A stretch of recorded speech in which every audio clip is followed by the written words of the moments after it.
नमस्कार, आप देख रहे हैं इंडिया वॉइस और मैं हूं आपके साथ पुष्पेंद्र चौधरी। लोकसभा में विपक्ष के नेता और कांग्रेस पार्टी के सांसद राहुल गांधी ने एक बार फिर चुनाव आयोग पर बड़ा हमला बोला। राहुल गांधी ने चुनाव आयोग पर वोटों की चोरी में शामिल होने का आरोप लगाया है। उन्होंने कहा कि चुनाव आयोग बीजेपी के लिए यह काम कर रहा है। राहुल गांधी ने आगे कहा कि हमारे पास अपने दावों के पक्ष में पुख्ता सबूत है। हम चुनाव आयोग में ये काम कर रहे लोगों को नहीं छोड़ेंगे, चाहे वो रिटायर हो जाए, उन्हें खोज कर लाएंगे और नहीं छोड़ेंगे। वहीं राहुल गांधी के इस बयान के थोड़ी देर बाद ही चुनाव आयोग की तरफ से प्रतिक्रिया दी गई। राहुल गांधी के बयान पर चुनाव आयोग ने कहा कि चुनाव आयोग प्रतिदिन लगाए जा रहे ऐसे निराधार आरोपों को नजरअंदाज करता है। चुनाव आयोग ने कहा कि हर दिन दी जा रही धमकियों के बावजूद वो सभी अधिकारियों से निष्पक्ष और पारदर्शी तरीके से काम करते हुए ऐसे गैर जिम्मेदार बयानों को नजरअंदाज करने को कहता है। राहुल गांधी ने अपने बयान में आगे कहा कि हमें एमपी में शक था, लोकसभा में शक था, महाराष्ट्र में वो थोड़ा आगे गया, स्टेट लेवल में हमें लगा कि यहाँ पर चोरी हुई, वोटर इशू हुआ था, 1 करोड़ वोटर जोड़े गए। फिर हम थोड़ा डिटेल में गए। इलेक्शन कमीशन तो अब मदद नहीं कर रहा है, हमें थोड़ा गहराई में जाना है। हमने अपनी ही जांच करवाई, उसमें जो हमें मिला वो एटम बम है, वो फटेगा तो इलेक्शन कमीशन आपको दिखेगा नहीं। हिंदुस्तान में ये बयान राहुल गांधी का सामने आया है। एक बार सुना देते हैं राहुल गांधी ने क्या कहा और फिर राहुल गांधी के बयान पर जो प्रतिक्रिया आएंगे वो सुनिए।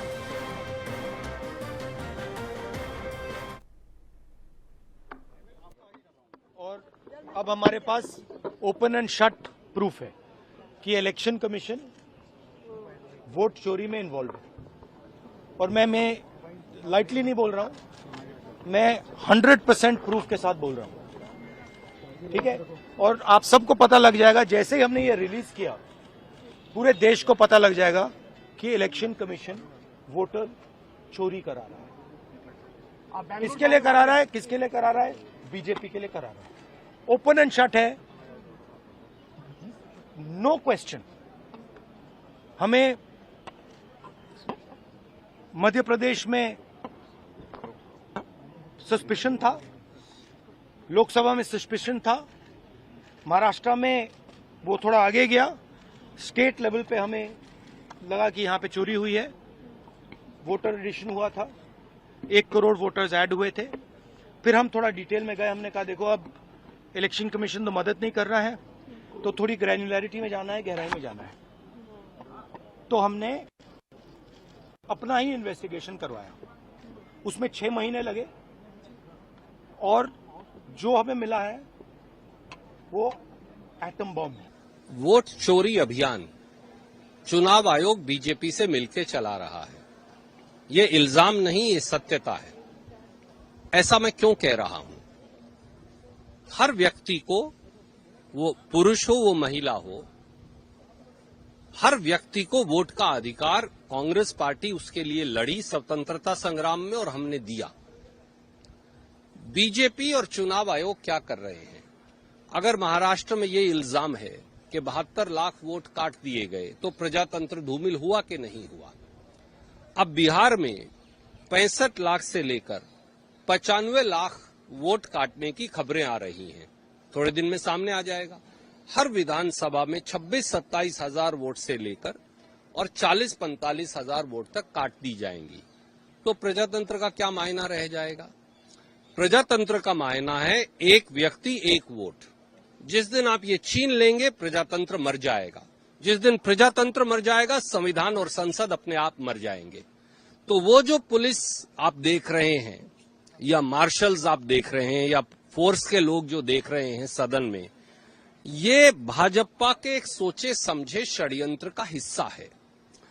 वो ये कह रहे हैं कि उन्हें ना संसद की जरूरत है, ना प्रजातंत्र की जरूरत है, ना वोट के शासन की जरूरत है, पर वो ये भूल गए कि उनके बीच में और प्रजातंत्र और संविधान खत्म होने के बीच में 144 करोड़ हिंदुस्तानी, कांग्रेस और राहुल गांधी अभी भी खड़े हैं और हम आखिरी सांस तक इस देश के संविधान के लिए भी लड़ेंगे और प्रजातंत्र के लिए भी। देखो, राहुल गांधी ने बार बार संवैधानिक संस्थाओं को धमकी दिया है, ये पहली बार नहीं है। 2014 में मोदी जी के नेतृत्व में प्रचंड बहुमत जीत के हम कैसे आए, तो हमारी सरकार तो नहीं था। तो इस बीच में कई स्टेट्स का इलेक्शन हुए हैं, कई स्टेट से उनके गठबंधन वाला जीतते हैं, कई स्टेट से जो एनडीए वाले जीतते हैं। तो वो कैसे जीते फिर? एक केरल में, तमिलनाडु में, कर्नाटका में, तेलंगाना में, पंजाब में, हिमाचल में, पश्चिम बंगाल में कैसे जीते वो लोग? क्या बात करते हैं? वो जब जीतते हैं तो सब कुछ चंगा है, और जब हार जाते हैं तो वो इलेक्शन कमीशन के सर पे वो लोग फोड़ देते हैं। ये लोकतंत्र को कमजोर करने के लिए जो षड्यंत्र रचा रहे हैं, उसमें बहुत बड़ा मुझे ये खेल दिखाई देता है, बार बार संवैधानिक संस्था को अटैक करना। पूरे हफ्ते देखा होगा, जो सबसे गंभीर मुद्दा है पूरे देश के लिए, खास करके अभी बिहार के लिए, वो लोकतंत्र में स्पेशल इंटेंसिव रिवीजन जो है, स्पेशल इंटेंसिव डिलीशन में तब्दील हो रहा है। माननीय सर्वोच्च न्यायालय के दिशा निर्देश के बावजूद जो जिन डॉक्यूमेंट्स का, आधार कार्ड का, जिसका सैचुरेशन सबसे ज्यादा है, उसको अभी तक भी चुनाव आयोग मैं समझता हूं कि एकोमोडेट नहीं कर रहा है। उसकी वजह से प्रति विधानसभा क्षेत्र जितने लोगों के नाम डिलीट हो रहे हैं, ये लोकतंत्र के लिए खतरा है। पता नहीं चुनाव आयोग को किसकी स्क्रिप्ट पकड़ा दी गई है, क्योंकि ये इस तरह का चुनाव आयोग जिसमें बांग्लादेश के चुनाव आयोग की बू आती है, उनके मातहत कोई भी चुनाव मैं समझता हूं फ्री एंड फेयर होने की संभावना खत्म होती है। सदनों में विपक्ष की डिमांड है कि एसआईआर पे चर्चा होनी चाहिए।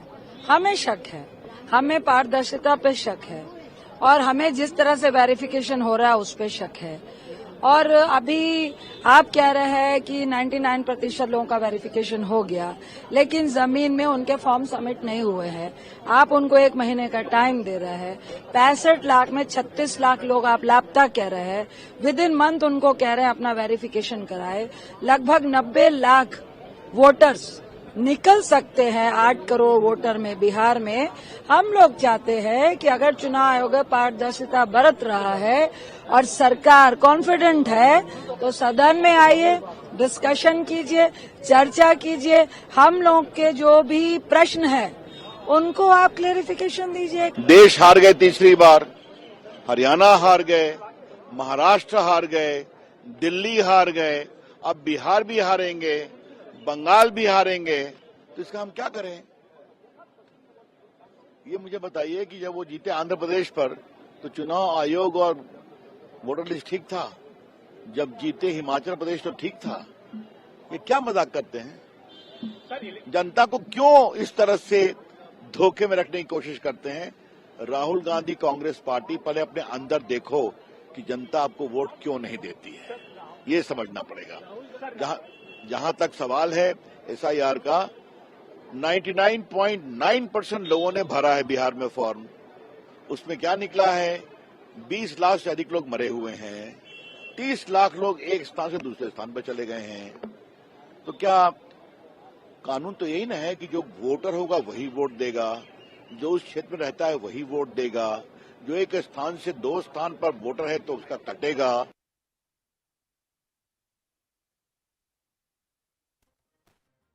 तो राहुल गांधी ने शुक्रवार को चुनाव आयोग पर वोट चोरी करने का आरोप लगाया है और कहा कि हमारे पास इसके पुख्ता सबूत है। राहुल गांधी ने कहा कि इस वोट चोरी में चुनाव आयोग शामिल है और मैं ये हल्के में नहीं कह रहा हूँ, मैं ये पुख्ता सबूत के साथ बोल रहा हूँ। जैसे ही हमने ये रिलीज किया, वैसे ही पूरे देश को पता चल जाएगा कि इलेक्शन कमीशन वोट चोरी करा रहा है और किसके लिए कर रहा है। चुनाव आयोग बीजेपी के लिए ऐसा कर रहा है, इस पर कोई सवाल नहीं उठा सकता। तो राहुल गांधी ने एक बार फिर चुनाव आयोग पर बड़ा निशाना साधा है। उन्होंने साफ तौर पर चुनाव आयोग पर वोट चोरी करने का आरोप लगाया और साथ तौर पर यह भी कहा कि बीजेपी के लिए चुनाव आयोग ऐसा कर रहा है और हमारे पास पुख्ता सबूत हैं। जैसे ही ये एटम बम फूटेगा तो सभी को पता चल जाएगा कि चुनाव आयोग जैसी देश में कोई चीज नहीं है।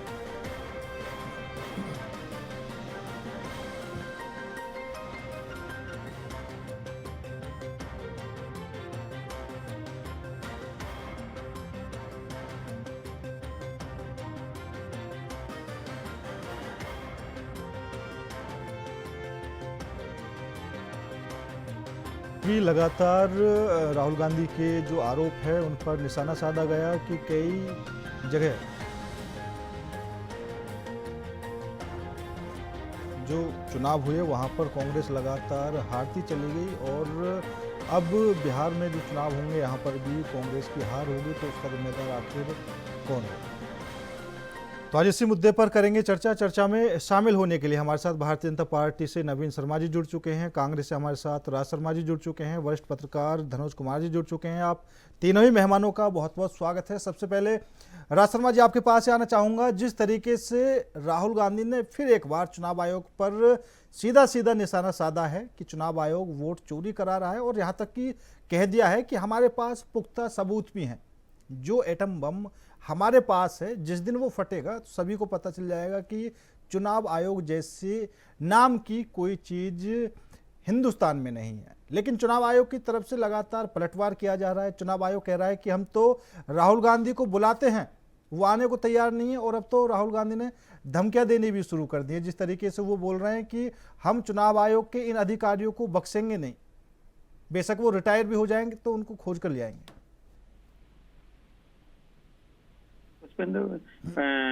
बिल्कुल सही है भैया, क्योंकि एक बात तो मैं कहता हूँ, नेता आते हैं जाते हैं 5 साल में, सरकार आएगी जाएगी 5 साल में। ये अधिकारियों को तो काम ये नहीं है ना, वो तो 60 साल तक रहते हैं, फिर उसके बाद एंजॉय करते हैं लाइफ को। सही बात है। आज जो गलत करेगा, राहुल जी ने एक बात बहुत अच्छी कही, क्योंकि आजकल भारतीय जनता पार्टी ने एक चीज का वो ढंडोला डाल दिया, आप हमारे लिए काम करो, रिटायरमेंट के बाद राज्यसभा सदस्यता दे देंगे। आज आप विश्लेषक के रूप में हमारे लिए बोलिए, आपको भारतीय जनता पार्टी का प्रवक्ता बना देंगे। तो इस बात को खत्म करने के लिए राहुल जी ने बहुत अच्छी बात बोली। मैं तो एक बात कहता हूँ ना, अगर राहुल जी इलेक्शन कमीशन के लिए कुछ बोल रहे तो उनका इलेक्शन कमिश्नर आए आगे। अच्छा, एक और बात है, अगर आप मुझसे कोई सफाई की बात मांगे तो मुझे कहने में क्या डर है, मगर आज एक बात जरूर कहूंगा, अगर भारतीय जनता पार्टी के अंदर हिम्मत हो तो अपने नेता, मेरे देश के अभिभावक को एक बार हिंदुस्तान के जननायक को और विपक्ष के नेता को आमने सामने बैठाल के बात की जाए। मेरा यही कोशिश रहती है, मेरी नहीं, देश के सभी लोगों की कोशिश है कि पक्ष का नेता विपक्ष का नेता अमेरिका को जैसे बैठते हैं ना, वैसे बैठे, अपना विजन पेश करे, अच्छा लगेगा। राहुल जी ने कहा ना, राहुल जी ने सदन में भी कहा, नहीं आप जवाब दीजिए। देश की 150 करोड़ जनता को अच्छा लगता अगर मेरे देश का अभिभावक कहता कि अमेरिका के राष्ट्रपति ने ये समझौता नहीं कराया। उन्होंने गोल मोल जवाब दिया, इसमें आप भी समझते हैं।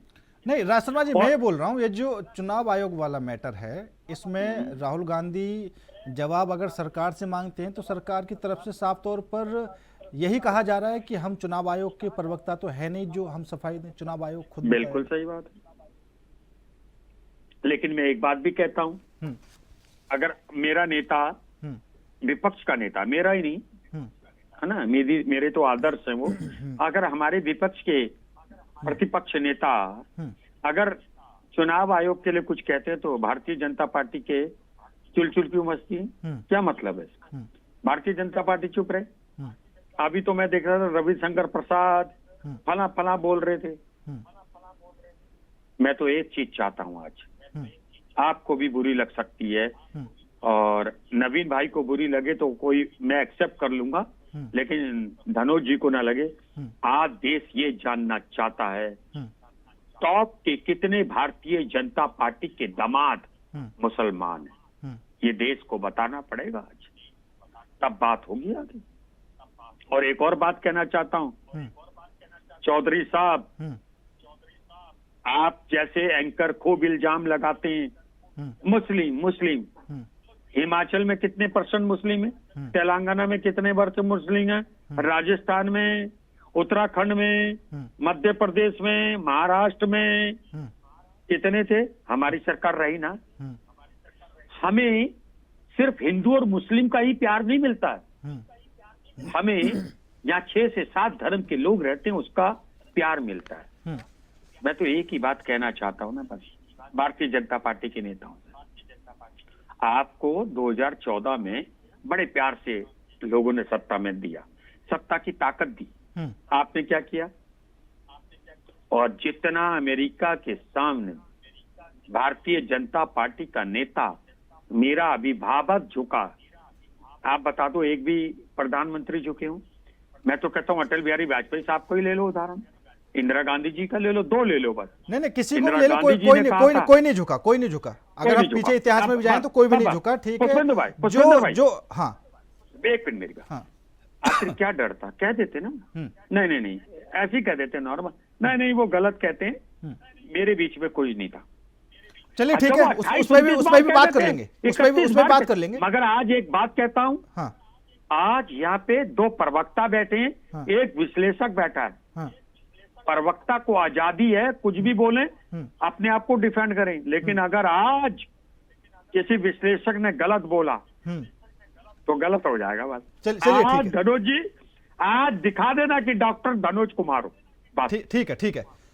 नवीन शर्मा जी, क्योंकि अब साफ तौर पर राज शर्मा जी ने कहा कि जैसा मैंने सवाल किया, जो विपक्ष लगातार बोल रहा है कि भैया चुनाव आयोग को लेकर जवाब दो, तो सरकार की तरफ से कहा जा रहा है कि हम प्रवक्ता तो है नहीं। तो अभी राज शर्मा जी ने कहा साफ तौर पर, तो फिर क्यों ये बीजेपी के जो नेता हैं वो प्रवक्ता बन रहे हैं?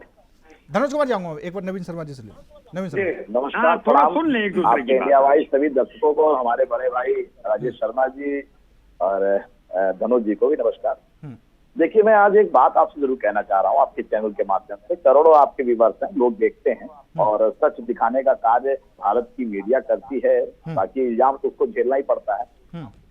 मैं एक बात कहना चाहूंगा कि भारत हमारा 140 करोड़ लोगों की एक मुट्ठी की ताकत है, और उसे अमेरिका के सामने झुकने की कोई जरूरत नहीं है, और कोई हमारे 140 करोड़ लोगों को इन अंग्रेजों के सामने नहीं झुकाना। बिल्कुल सही बात। दूसरी चीज, आज अगर देश के अंदर कुछ विपक्ष अपने राज्यों को जीतते हैं, जैसे अब कर्नाटक की सरकार है, तो उनको इसी भारत के संविधान में जो हमारा निर्वाचन आयोग है, आप वहां पर उनकी कोई विश्लेषण नहीं की जाती। तेलंगाना में आपने जीते, पूरे बहुमत से जीते, और हमने अपनी हार स्वीकार की तेलंगाना में, कर्नाटक में स्वीकार की, और आपको बधाई दी, आपके नए सीएम को भी बधाई दी। हमने किसी भी प्रकार से भारत के किसी भी बिंदु पे संविधान पे हमने उंगलियां नहीं उठाई। आप 2024 का चुनाव यूपी में सपा के साथ मिलकर लड़े, आपकी सीटें आई, हमने हमारी सीटें हारी, हमने खुद विश्लेषण किया हमारे कौन से नेताओं में दिक्कत आ रही है, किन किन लोगों में दिक्कत आ रही है, मगर हमने कोई चुनाव आयुक्त पे हमने किसी चुनाव आयुक्त पे या देश के संविधान पे किसी भी प्रकार का उंगली उठाने का काम नहीं किया।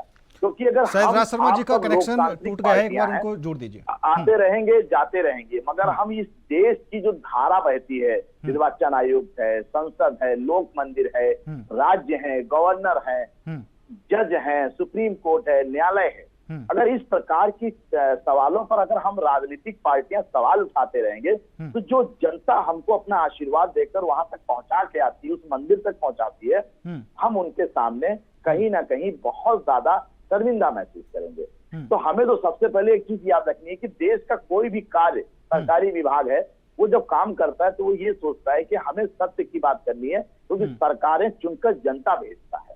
रही बात बिहार में, जो जिस प्रकार के निर्वाचन आयुक्त ने अपनी पूरी कार्यविधि को प्रणाली से, सरकारी विधि तरीके से कार्य किया है, और उन्होंने जो ड्राफ्ट पेश किया है, भाई उससे पहले कितने वर्ष पहले ये हुआ था, इसकी जानकारी राज शर्मा भाई साहब को होगी, अब वो बताएंगे भी।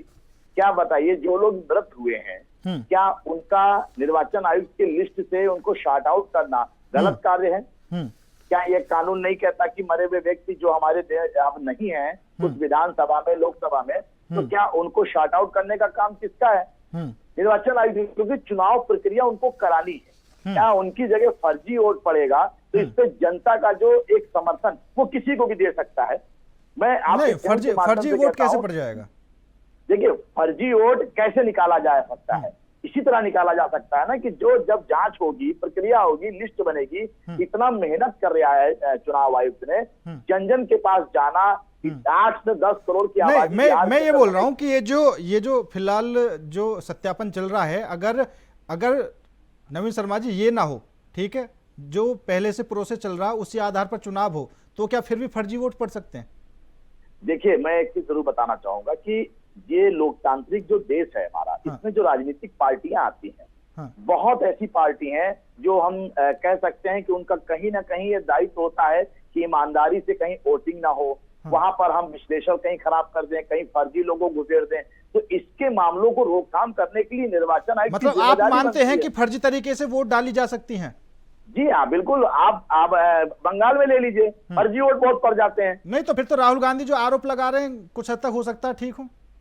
देखिए, मैंने क्या बताया आपको, श्री राहुल गांधी जी उंगली उठा रहे हैं निर्वाचन आयोग पे कि ये जो काम कर रहे हैं वो भाजपा के लिए कर रहे हैं। अरे सर, भाजपा भी कांग्रेस की तरह एक राष्ट्रीय पार्टी है। भाजपा के उम्मीदवार भी मैदान में जाएंगे, कांग्रेस के भी उम्मीदवार मैदान में जाएंगे, जनता को वोट देना है। मगर उस प्रणाली को साफ सुथरा बनाने का काम जिसकी जिम्मेदारी है, देश के निर्वाचन आयोग की जिम्मेदारी है कि वो सही तरीके से राज्य में सही निर्णय से चुनाव कराए।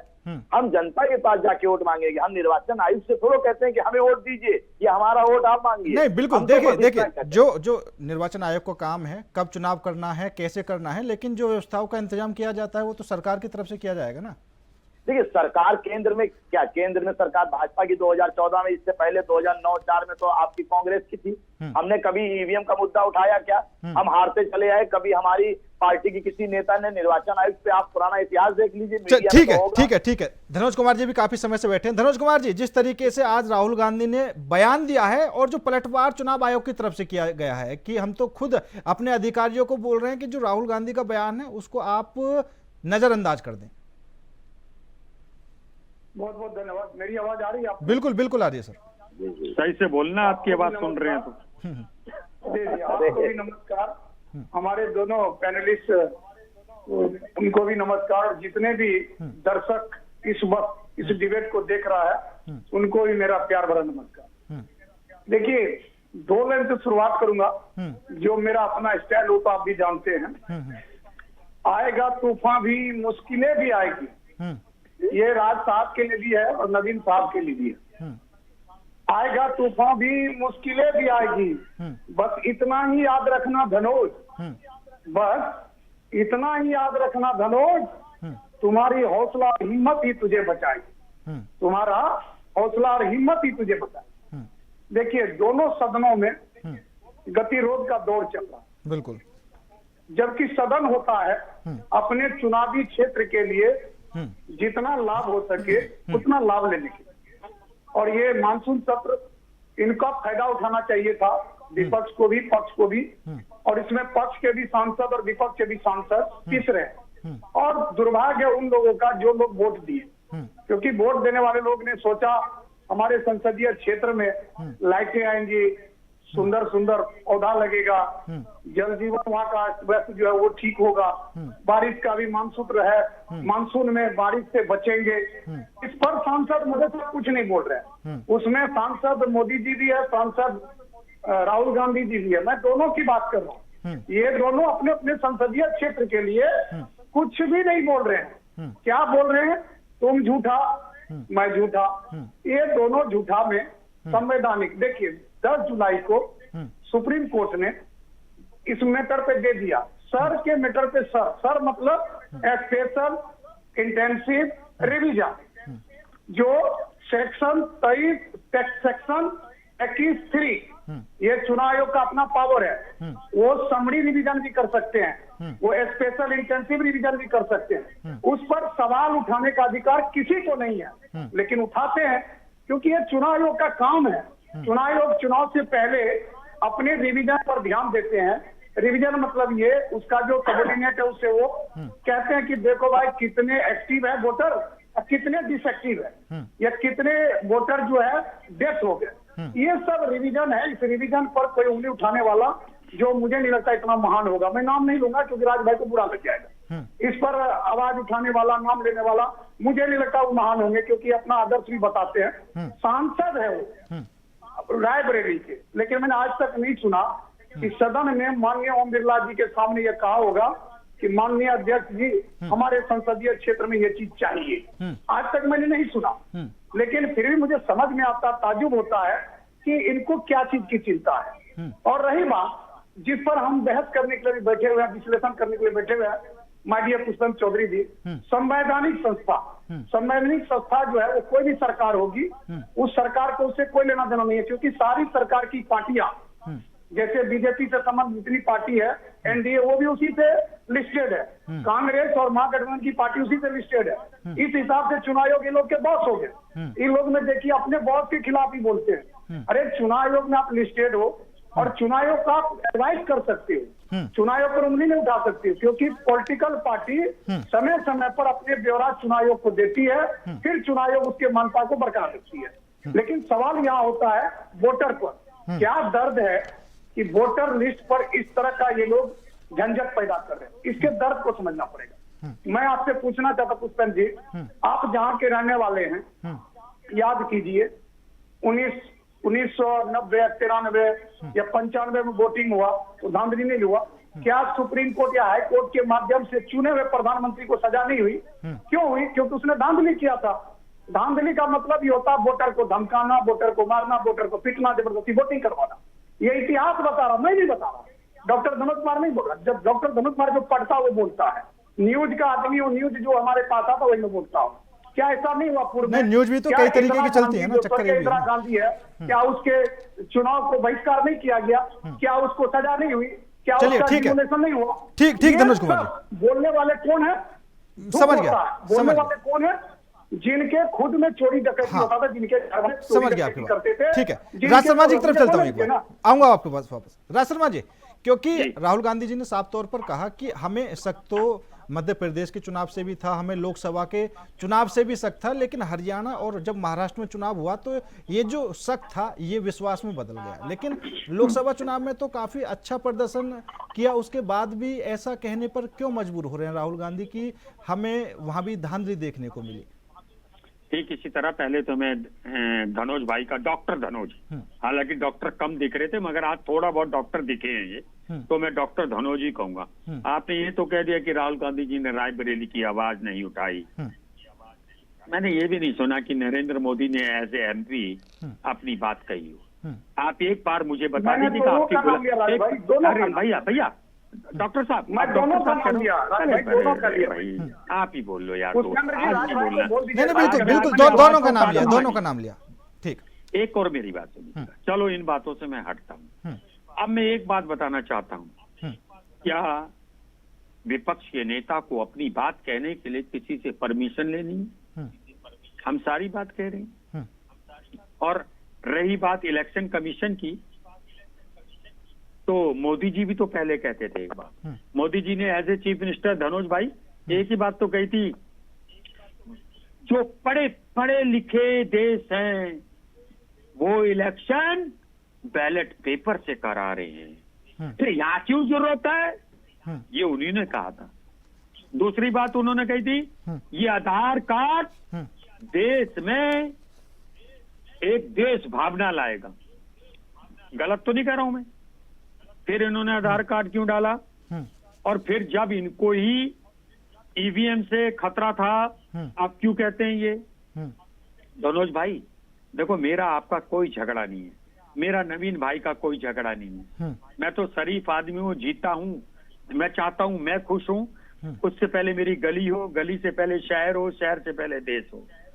लेकिन एक बात याद रखना, मैं और नवीन भाई गलत कह दें, शायद लोग माफ करेंगे, लेकिन अगर आप बायस हो जाओगे, आप गलत बोलोगे, तो धनोज भाई, डॉक्टर धनोज भाई शायद माफ नहीं करें। मुझे जवाब दे दो, इंदिरा गांधी को जानते हो ना? अच्छा मेरी बात सुन लो पहले, फिर बोलना ना। मैं आ रहा हूँ, धनुष कुमार जी, आपको नहीं बोलना। इंदिरा गांधी का नाम पहले मेरी बात सुनिए आप। वो वोट की चोरी करती थी कि नहीं?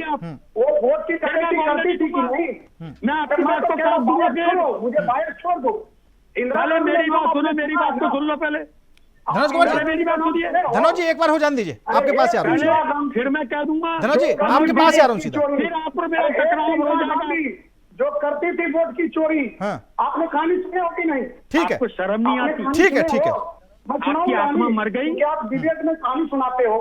नहीं, कहानी क्या पहले सुनो। सुनाते हो किस बात की सुना रहे हो? गांधी जो पहले एक बात सुनिए। चोरी जो करती थी तानाशाही, जो अरे देखिए, नहीं देखिए, जो पीछे की बातें हैं, अगर पीछे की बातों को करके इस समय चलेंगे तो कोई फायदा नहीं होने वाला, क्योंकि हमने राज्यसभा में भी देखा, लोकसभा में भी देखा, चर्चा के दोनों दिन जो बीजेपी की तरफ से पूरे इतिहास को, कांग्रेस के इतिहास को खंगाल दिया। इंदिरा गांधी जी के लिए बोलूं, जैसे मेरी औकात नहीं कि मैं मोदी जी के लिए बोलूं, वैसे ठीक आपकी औकात नहीं है, ये तो धन्य हो तो इंदिरा गांधी जी ने आपके लिए कर दिया। तब भी आप लोग कुकुरमुत्ते बन गए हो, शतुरमुर्ग बन गए हो। मैं तो बोल रहा हूँ। फिर मैं ठीक है, एक एक करके धनोज कुमार जी प्लीज सुन लीजिए।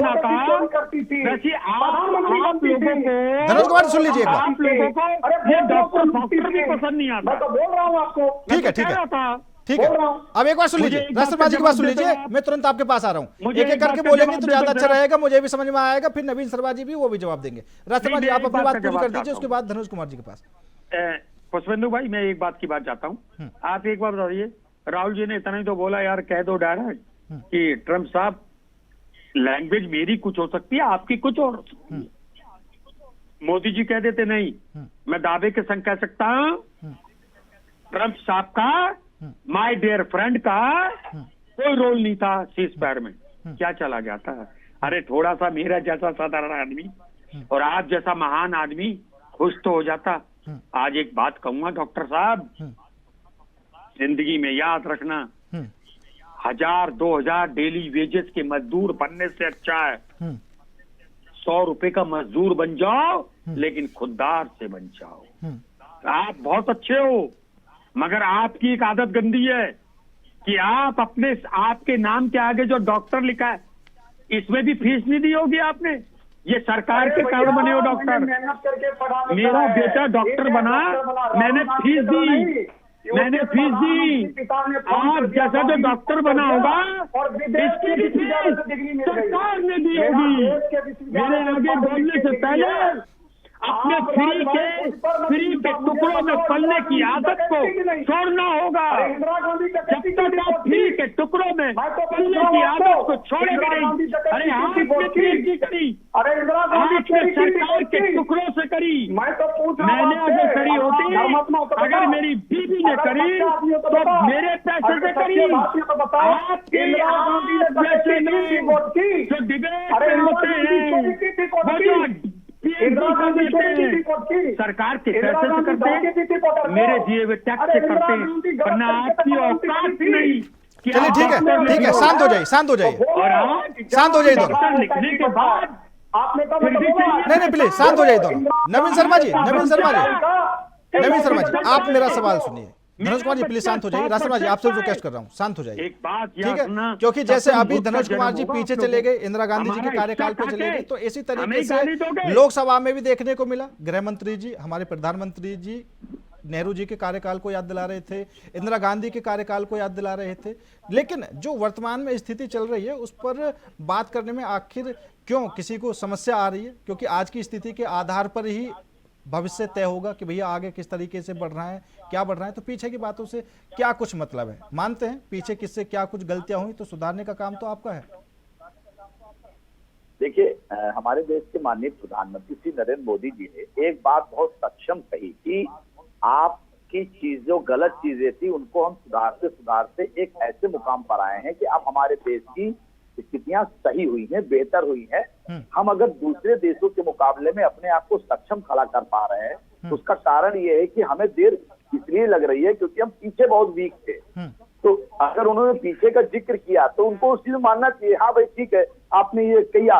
और आज की डेट में जब माननीय प्रधानमंत्री जी कुछ बोलना चाह रहे हैं, गृह मंत्री जी बोलना चाह रहे हैं, तो उस विषय को वो गलत तरीके से बताते हैं। ऐसा नहीं होना चाहिए ना। विपक्ष के नेता का काम है, अगर हमारे पक्ष के नेता उस बात को रख रहे हैं तो उसको समझना चाहिए कि हाँ भाई जो चीजें हुई हैं वो कहीं ना कहीं पीछे गलत हुई हैं। आज अगर हमारा देश इस तरीके से सही कार्य कर रहा है तो उनको थोड़ा इसको सराहना करना चाहिए। विपक्ष आप समझ लीजिए ए से लेके जेड तक, अगर हमारी सरकार ने कोई भी काम अच्छा किया होगा वहां पर विपक्ष ने कभी भी सराहना नहीं की। क्या भाई हम सारे काम गलत ही कर रहे हैं? हम सारे काम, हमारे सारे सांसद गलत ही हैं? हमारे देश के प्रधानमंत्री क्या लायक नहीं है? अरे जब हम अगर अपने देश के प्रधानमंत्री का हम खुद सम्मान नहीं करेंगे तो दूसरा देश क्या करेगा भाई? हम अपने देश के प्रधानमंत्री को विदेशों में जाके बदनाम करें, ये कहाँ की न्याय बात रहा है? क्या अमेरिका में श्री राहुल गांधी जाके हमारे देश के प्रधानमंत्री का नाम नहीं खराब करते? आप बताइए।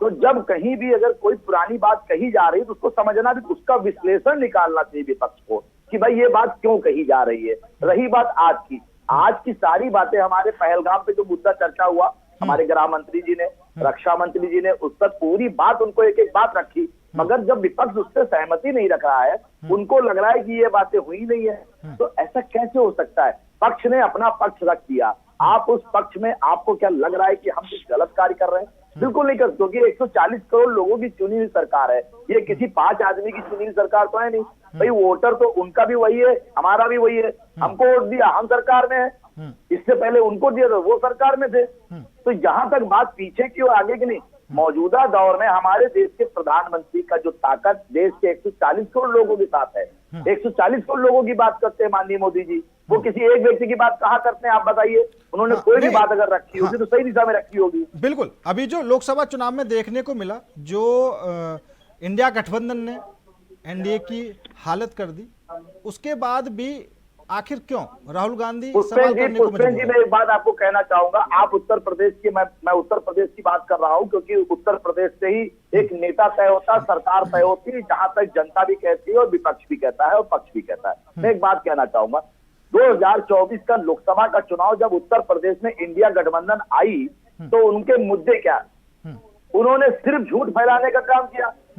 आदरणीय श्री राहुल गांधी जी ने, विपक्ष के इतने बड़े नेता हैं, अच्छा है, सम्मानित हैं, एक सम्मानित परिवार से हैं, हम सब उनका सम्मान करते हैं, विपक्ष के नेता हैं, हम उनके बारे में कभी अशब्द नहीं बोलते। वो तो मोदी जी के लिए बहुत बुरा बोल जाते हैं, फिर भी हम सम्मान करेंगे, विपक्ष के नेता है, हमारे देश के हैं और हम सब उनका सम्मान करते हैं। मगर वो उत्तर प्रदेश की हर रैली में एक संविधान की किताब लेकर सिर्फ और सिर्फ झूठ बोल रहे थे। लोगों को 1 लाख रुपए 1 जुलाई को टकाटक खटाखट फटाफट की योजना दे रहे थे। आप सोचिए कांग्रेस ने कितने फर्जी फार्म भरवाए उत्तर प्रदेश में। तो जनता को भ्रामक करने का काम किसने किया? किसने क्या? मोदी जी किसी के घर घर जाके बोले थे कि 1 जुलाई को देखिए मैं संविधान बदल दूंगा? अरे सर, हमारे यहाँ तो काम है उस देश जिसमें। अगर इंडिया गठबंधन की सरकार आती तो वो उस योजना को पूरा करते ना जो वादा किया था। सर मैंने क्या बोला आपको? संविधान बदलने का जो आप बात करते हैं, संविधान को गली गली में घुमाने की बात करते हैं, ये भी बहुत एमपी ने कहा। नहीं, आपके सांसद साहब ने कहा था, जो सांसद थे लल्लू ने, क्या नाम है उसका? देखिए, जो भी पूर्व सांसद उन्होंने कहा था लल्लू जी, उन्होंने कहा था कि मगर क्या ये बात पार्टी ने कही? देखिए वो नहीं, एक तरीके से आप गौर कीजिए, एक बहुत साफ सुथरी बात है। अगर देश हित में कोई माननीय प्रधानमंत्री जी इस तरीके का बयान दें, गृह मंत्री जी बयान दे, राष्ट्रपति जी बयान दे, गवर्नर साहब बयान दे, तब तो हम कह सकते हैं कि उस बात की पुष्टि कर सकते हैं। नवीन शर्मा जी, अगर कांग्रेस की तरफ से कोई नेता बयान दे दे तो फिर तो सीधा से यही है कि या तो राहुल गांधी बयान दे या फिर मल्लिकार्जुन खड़गे साहब, तभी माना जाएगा। तो फिर ये विवाद क्यों खड़े करते हैं आप लोग कि कांग्रेस के नेता ने ये बोल दिया? मैं इस बात का विश्लेषण कर रहा हूँ। देखिए, यहाँ पर क्या कांग्रेस का कोई नेता गलत बोलता है तो क्या हम लोग राहुल गांधी पे इल्जाम लगाते हैं क्या कि राहुल गांधी जी ने बोला? नहीं ना, हम उस नेता की बात करते हैं। आप जब लल्लू सिंह जी ने ये बात कही, उस बात को तोड़ मरोड़ कर जब उन्होंने एक मुद्दा बना लिया, जब जनता के भ्रामक आइडिया ले जाना है मुझे, लल्लू सिंह ने कही, लल्लू सिंह ने कही थी 400 सीट आ जाएंगी, संविधान बदल देंगे। देखिए मैं बड़े भाई मैं एक बात कहना चाहूंगा, कोई भी इस लोकतांत्रिक देश के अंदर कोई भी पार्टी का अपने चुनाव क्षेत्र में जब जाती है तो जीतने के लिए जाती है। हम 400 गए या 4000 गए या 300 गए, हम तो अपनी जनता के बीच में जाके मजबूत बैठी बताएंगे। आप भी बताइए कि देश की जनता संविधान को बदलना नहीं चाहती। ये देखिए, संविधान के बदलने का चलिए, ठीक है। अधिकार मैं आपको फिर बता, जो संविधान वापस